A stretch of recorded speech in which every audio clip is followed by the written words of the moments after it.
हम आपके लिए ले आए हैं 8th ग्रेड अभ्यास पुस्तिका मैथ कक्षा 7। इसके पूरे हल हम आपको करके बताएंगे।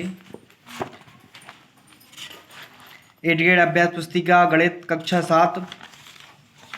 इसमें पहला है अपना पूर्णांक, दूसरा है भिन्न एवं दशमलव, तीसरा है आंकड़ों का प्रावधान, चौथा है सरल समीकरण, पांचवा है रेखा एवं कोण, छठवां है त्रिभुज और उसके गुण, राशियों की तुलना, परिमेय संख्याएं, परिमेय और क्षेत्रफल, बीजीय व्यंजक, घातक और घात, सममिति, ठोस आकारों का चित्रण। पहला अध्याय पहला पूर्णांक। पूर्णांकों के योग और व्यंकलन के अंतर्गत गुण। यहाँ से दूसरा है पूर्णांकों के योग के अंतिम क्रम विनिमय गुण, तीसरा है सहचार्य गुण और चौथा है योज्य तत्सम। इसके बाद आएंगे आप घटाइए। यहाँ लिखा है प्रयास कीजिए घटाइए। यहाँ से क्वेश्चन करने में आपको कोई प्रॉब्लम नहीं होगी, सभी के लिए है। जो 7th क्लास में हो वो इसको देखकर कर सकता है। माइनस कोष्टक -15 माइनस कोष्टक -18। इसको हल करने के लिए देखो, यहाँ कोष्टक -15 -18 है। इसके बराबर क्या हो जाएगा, माइनस माइनस क्या हो जाएगा प्लस, और पर एक माइनस एक प्लस तो क्या होगा माइनस प्लस माइनस। तो 18 में से 15 जाएंगे तो कितने बचेंगे अपने 3। तो कितना आंसर हो गया 3। इसके बाद दूसरे क्वेश्चन पे आइए। ये क्वेश्चन है 35 माइनस ब्रैकेट -20। तो 35 माइनस 20 लिखेंगे, फिर उसके बाद माइनस माइनस प्लस के हो जाएंगे तो 35 + 20 तो कितना आंसर आ जाएगा 55।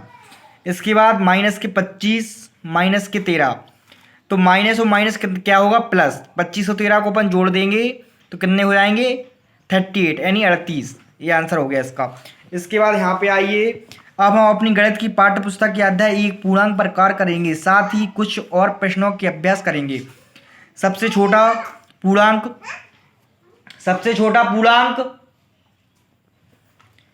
इसका सबसे छोटा पूर्णांक कौन सा होगा, 4 ऑप्शन में से एक देना है। ए का है -1 1 0 -2, तो सबसे छोटा पूर्णांक -2 हो जाएगा। पूर्णांकों के लिए योज्य तत्समक है, इसमें से क्या होगा 1 -1 0 या 2, तो इसका अपना सही आंसर होगा C 0। ए डिवाइड कोष्टक -1 का मान क्या होगा, ए हो नहीं सकता, ए -1 हो नहीं सकता, तो अपना सी कौन सा होगा -a। इसका सही आंसर है C -a।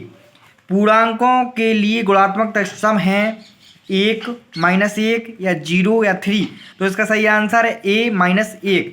यदि सोमवार को श्रीनगर का तापमान -3 डिग्री सेल्सियस था और मंगलवार को तापमान 3 डिग्री सेल्सियस और कम हो गया, तो मंगलवार को श्रीनगर का तापमान क्या होगा, तो इसका आंसर होगा D C -6 डिग्री सेल्सियस।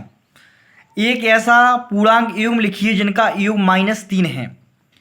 इन्हें क्या पूछा है, जिसका योग -3 होना चाहिए। तो 5 2 + -5 लिख दिए, 5 में से 2 जाएंगे कितने बचेंगे -3। इसका आंसर क्या होगा -3। ये आप उतार लीजिए यहाँ से कोई प्रॉब्लम नहीं होगी आपको।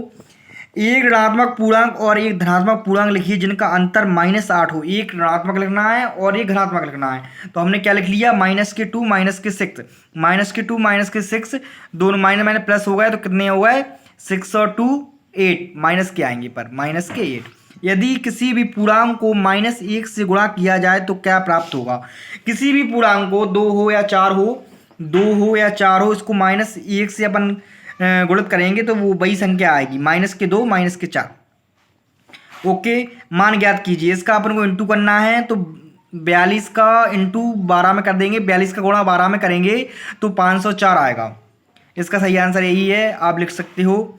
ज्ञात कीजिए -125 डिवाइडेड -25, तो अपन 125 और 25 को लिखाएंगे। इसके बाद माइनस से माइनस कट कर देंगे, माइनस से माइनस कट हो गया, 25 का 125 में भाग दिया, 5 आंसर आया। ये अपना आंसर सही है, आप उतार सकते हो।